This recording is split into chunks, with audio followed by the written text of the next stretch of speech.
ሰላም ሰላም ሰላም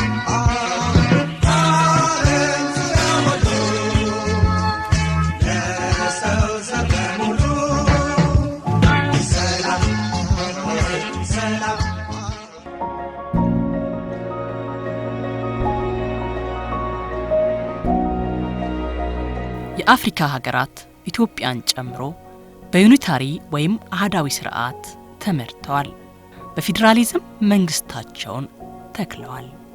ኢትዮጵያ የፌዴራሊዝም ስርዓትን ከጀመረች ሰነባብታለች።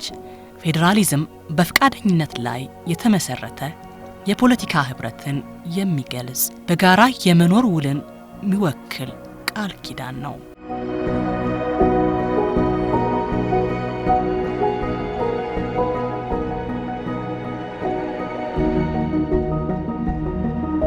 ሀገራት መንግስታዊ አስተዳደር ሲመሰርቱ ከሃይማኖት ተቋማት ጋር በቅርበት ይሰራሉ። ሁለቱም ግጭትን ይከላከላሉ፣ ሰላምን ያሰፍናሉ። ነገር ግን መንግስትና ሃይማኖት የተለያዩ መሆናቸው በግልጽ የተቀመጠ ጉዳይ ነው። ኢትዮጵያ ፌዴራሊዝምን ኤክሰርሳይዝ ማድረግ የጀመረችው 1952 ነው። ኢትዮጵያና ኤርትራ አንድ ላይ ኢትዮ ኤርትራ ፌዴሬሽን በዩናይትድ ኔሽን አሬንጅመንት የተደረገው ማለት ነው። በኋላ ግን 1960 በ8ኛው ዓመት ውስጥ ነው ዲዞልቭ የተደረገው የፈረሰው ማለት ነው።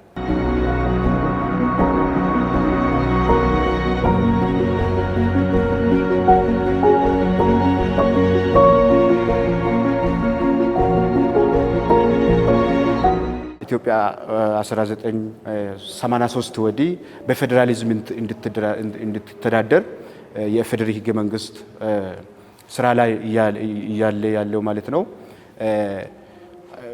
ደርግ ከወደቀ በኋላ አገሪቷን አንድ ላይ ለማኖር የተፈለገው ፌዴራሊዝም ነው። ያ ፌዴራሊዝም ደግሞ ደጋፊም አለው ተቃዋሚም አለው በአሁኑ ሁኔታ ከዚህ በፊትም እንደነበረው ማለት ነው። ስለዚህ ያኛውን እንዴት ማስታረቅ ይችላል ነው። አሁን አንደኛ ተቃዋሚዎች አሉ፣ ሁለተኛ ደግሞ ደጋፊዎች አሉ። ስለዚህ ምን ያስፈልጋል? ውይይት፣ ሪሰርች ያስፈልጋል፣ ጥናት ያስፈልጋል። ጥናቶች አልተሰሩም ማለት አይደለም፣ ተሰርቷል። ግን ጥናቶቹን በኢምፓርሻል በሆነ መንገድ፣ ገለልተኛ በሆነ መንገድ ፎር ኤግዛምፕል ለምሳሌ ያክል ፌዴራሊዝምን የሚደግፉት ለምንድን ነው? ምን አግኝቶ ነው? ምን የተለየ ጥቅም አግኝቶ ነው? የሚቃወሙስ ከዚህ ከደጋፊዎቹ የተለየ ምን ተጎድቶ ነው? ለምንድን ነው የሚቃወሙት? ቢቃወሙስ ሌላ መፍትሄ ምን አለ? ፖለቲካል ገቨርናንስ ቲዮሪ ምን ማበጀት ይቻላል የሚለው ላይ ውይይትና ሪሰርች ያስፈልጋል።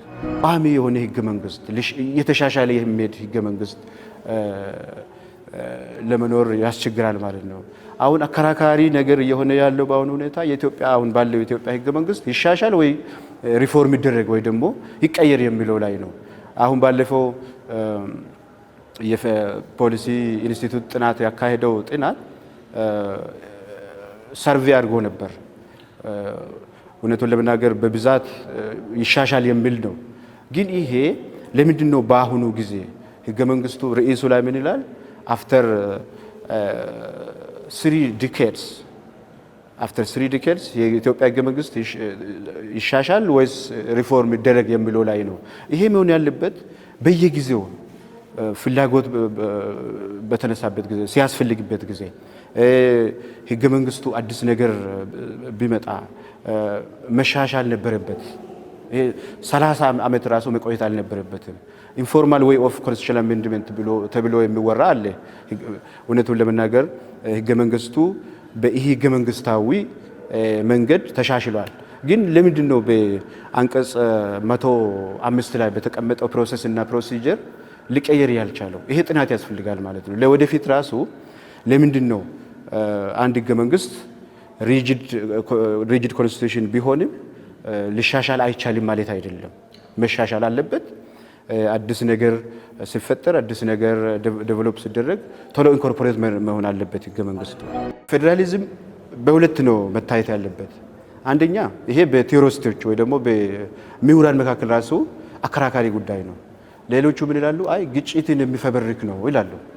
ለምን ኢንስቲቱሽናላይዝድ ኮንስቲቱዌንት ዩኒትስ የምንለው ብሔሮች ብሔረሰቦች የራሳቸው ኢንስቲቱሽን ኖሯቸው የራሳቸው ንብረት የራሳቸው ስልጣን ስለኖራቸው መጨረሻ ላይ ወደ ሴሴሽን ነው ወደ መገንጠል ነው የሚመራ የሚሉ አሉ።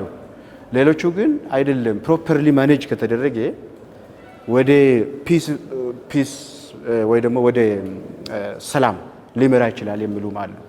ይሄንን ለማስታረቅ ደግሞ ምን ያስፈልጋል? ፌዴራሊዝም በምን አይነት ሁኔታ ውስጥ በምን አይነት ኢንቫይሮንመንት ውስጥ መስራት አለበት የሚለውን ነው።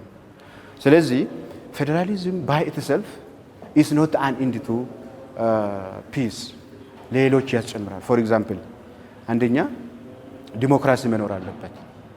ዲሞክራሲ በሌለበት ፌዴራሊዝም አይታሰብም። መጨረሻው ምን ይሆናል ማለት ነው? ወደ ግጭት ነው የሚመራ ማለት ነው። ሁለተኛ ኮንስቲቱሽናሊዝም ህገ መንግስታዊነት። ህገ መንግስታዊነት ደግሞ ምን ያካትታል? ሊሚትድ ገቨርንመንት የተገደበ መንግስት፣ ሴፓሬሽን ኦፍ ፓወር ኤንድ ቼክ ኤንድ ባላንስ የስልጣን ክፍፍልና እርስ በራሳቸው የቼክ የማድረግ። ሶስተኛ ኢንስቲቱሽን ቤዝድ ኮንስቲቱሽናል ሱፕሪማሲ ወይ ደግሞ ህገ መንግስቱን ጋርድ የሚያደርጉት ወይ ህገ መንግስቱን ማስጠበቅ የሚችሉት በግለሰብ ደረጃ ሳይሆን በኢንስቲቱሽን። በኢንስቲቱሽን ማለት ፎር ኤግዛምፕል የአንድ ህገ መንግስት ግጭት ወይ ደግሞ ህገ መንግስት ኢሹ አለ ተብሎ ሲነሳ ህገ መንግስቱን መተርጎምና አጁዲኬት ማድረግ ያለበት ኒውትራል ኢንዲፔንደንት ኢምፓርሻል ኦርጋን መሆን አለበት። ለምሳሌ በኬንያ በምርጫው ጊዜ 2 ጊዜ ነበር የምርጫ ጉዳይ ወደ ጠቅላይ ፍርድ ቤት የቀረበው። ይሄ ማለት ጠቅላይ ፍርድ ቤቱ ኢምፓርሻል ሆኖ ገለልተኛ ሆኖ ነው ህገ መንግስቱን የሚያስከብረው ኢንተርፕሬት የሚያደርገው ግጭቱን የሚፈታው።